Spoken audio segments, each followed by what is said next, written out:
Hey folks, Brian Smith here. We're doing a solo cast today. When I say we, I mean me. Solo cast means just me and the mic. No Jason, no producer, no guest.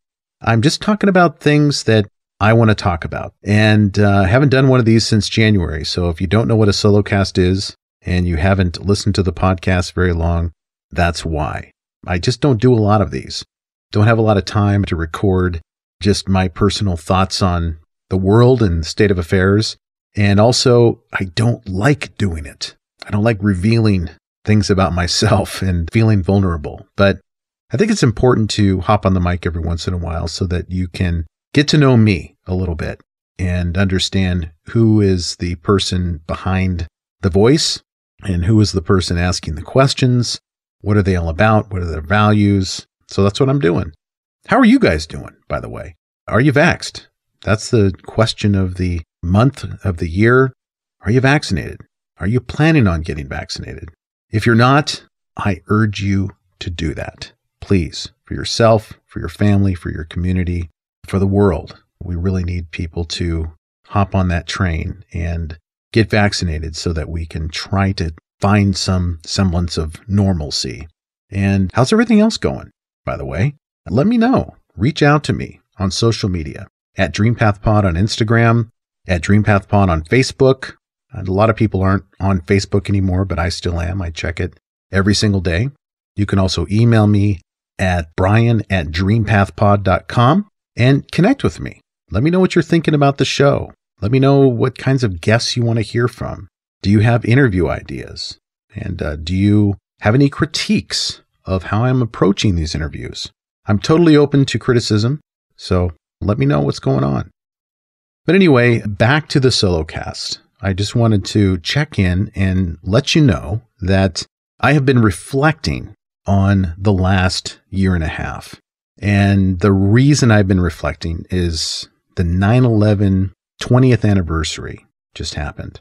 And I've been thinking about events that have made me refocus on what's important in life. And I think that's the first event that I can recall in my lifetime that really made me rethink my value system and how I spend my time and who I spend my time with and what I do. 9/11 for me was a turning point. It was a before and after event. And what I mean by before and after event, it was an event that once it happens, there's no going back. There is no going back to a pre-9/11. And once 9/11 happened, we all seemed to come together as a country for purposes of feeling united against a common enemy. But we also started a process of being divided in some important ways. And I wanted to just share with you my thoughts about 9/11 and how that influenced my decision to focus on the arts and ultimately to focus on the podcast and talking to creatives. And I didn't really piece it all together until recently. I don't think I was thinking about 9/11 when I started the podcast. But now that the 20th anniversary has happened, I can't help but acknowledge the fact that that was in the back of my mind and was a very influential moment in history for me. These before and after events happen for everyone. For me, the event of losing my father. He was 56 when he died of heart failure. And I think I was in my early 30s, 2003. I think I was like 32 years old or so. And it was devastating to lose someone that you love that close to you without a lot of warning was devastating to me. And it's still a trauma that I carry with me. But it was also, in a way, a gift. And I try to look at losses like 9/11, like the loss of my father, as gifts because, well, first of all, if you just look at them as tragedies, you're really missing out on an opportunity, which is a teaching moment to do something with that pain and with that heaviness and trauma. And for me, losing my dad was a before and after event because once that happens, there is no going back to a time where everything is okay and you have both your parents. And it's just one of these events that Once it happens, life changes forever. Same thing with 9/11.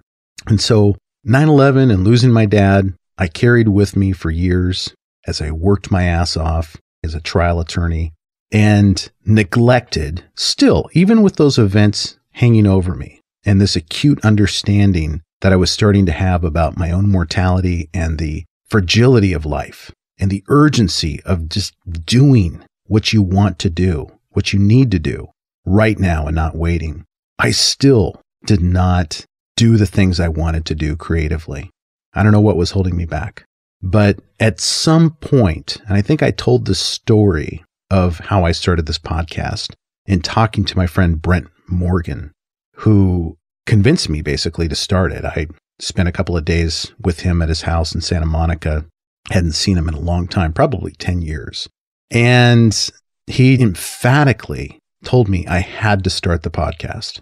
I didn't know it at the time, but he was speaking from a place of deep sorrow and depression. And I didn't pick up on it at the time, but he shortly after that committed suicide. So after I started my podcast, he was very supportive of it. He was my first fan, so to speak. He listened to all the episodes. He would send me text messages and cheer me on. But not too long after I started the podcast, he killed himself. And it floored me. It's another turning point in my life, another before and after event. There's life before. Brent, my best friend, passed away. There's life after. And with his passing, I tried for the first time consciously tried to find a silver lining with that event, with losing my friend. And the silver lining is the extreme urgency of living your life now and just really feeling it and understanding it, that there's a lot of folks who are in a place where they're suffering deeply or they can't do the things they want to do because they're struggling with mental illness. And here I am, not struggling with mental illness. All I have are excuses. Okay, I'm busy. I'm working. Super busy at work, busy with my family. So I don't have time to write that screenplay or write that song or play in that band or learn how to play a new instrument or write in a journal every day or do anything creatively or paint. And so those excuses that I made up for so many years started to fall away from my reality, started to become less of a barrier for me after Brent died. And that's when it really hit home for me that I needed to actively, intentionally start working on my bucket list, my creative bucket list. And sure, the podcast is part of that. Okay, talking to creatives and getting inspired and figuring out how they do what they do and how they become successful. But it's also bigger than that. It's not just starting a podcast. There has to be something that happens, a spark inside of you that drives you to create in a very personal way. And that's what I'm working on right now. And so I wanted to just share my thought process about that as it relates to the pandemic as well, because about a year and a half ago, I was at Sundance Film Festival and I was there in January, February of 2020, enjoying the films. I was there for 2 weeks. I was covering red carpet events and premieres and doing long form interviews, and it was incredible. And right at the tail end of that event is when the pandemic started. I think I read the first news article about the very first patient, patient 0, who was diagnosed in the Seattle area in Washington State. And that was the first patient who was diagnosed in the entire country with COVID. And at that time, I don't think anybody knew how life-changing, how world-changing that would be for everyone. But it was. It turned out to be this before and after event, just like 9/11, just like losing my father. But for the world, losing my father was insignificant. For the world, the pandemic was this turning point event that changed everything for everyone, probably for generations. I don't want to say forever, but for a long, long time. And it was remarkable. And this is what I really wanted to focus on in this solo cast, It was remarkable as I continued to do these interviews via Zoom, because I couldn't travel to Los Angeles and interview folks in person anymore, that the creatives I was talking to, they were still creating, despite all of the uncertainty about whether Hollywood would even be a thing anymore, whether music venues would still be hosting live events and people would be able to perform live. They were still creating, they were still writing songs, and they still had hope. They never gave up on that hope. And I remember one of my first interviews that I did via Zoom. I was a total idiot with the technology. I was in my linen closet, surrounded by my daughter's prom dresses, interviewing Nick Cassavetes, who had directed The Notebook. And the sound was terrible because the audio I just had not figured out yet. And I was talking to him about creativity, and I could just tell he had the same uncertainty I did about whether he would be able to continue creating. And he still maintained hope, despite all of the uncertainty about whether he could continue doing what he was doing, writing screenplays, talking to producers, getting ready to make his next project, his next film.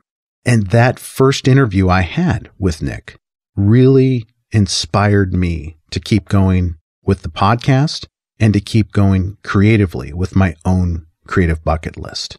And that continued on with many more Zoom interviews after that with musicians and filmmakers and painters and poets and all of the folks that I talk to on a regular basis. So I think the takeaway, as I look back on the catalog of interviews that I've conducted over the last year and a half during the pandemic, and the takeaway of these before and after events of 9/11, of losing my father, of the pandemic, and the folks that I've lost, the friends that I've lost during the pandemic as a result of COVID, is that you have to keep on doing what is important to you. That means living your life now. What are you doing currently to live the life that you want to live right now? Are you spending time with the people that you want to spend time with? Are you traveling to the places you want to travel? I know that COVID prevents us from traveling, and some of you aren't comfortable going places yet, and you have very good reasons for not going. But what are you doing to check off those items on your bucket list? If you don't live your life now, when are you going to live it? You know, I grew up middle class to lower middle class, but I had a lot of friends whose parents were doctors. And one thing that has happened that I've observed over the last, I'd say 10 years, is that when their parents, who were physicians, retired, they had worked a long, long time, very hard, sacrificing a lot, sacrificing family time, sacrificing vacation time, working 60, 70, 80 hours a week, because they thought they would eventually be able to live the life they wanted to live in retirement. They would be able to travel places they wanted to go and spend their time the way they wanted to spend their time. But once they retire, within about 6 months, they get sick and die of some illness. And usually it's cancer. And I don't bring that up to be morbid or doom and gloom about life, but I do bring it up to emphasize how urgent it is that we not wait to live the life that we want to live. Because as the Spinners once sang, tomorrow may never come. I hope you're doing well, staying safe and healthy. And until next time, go out and live your life now.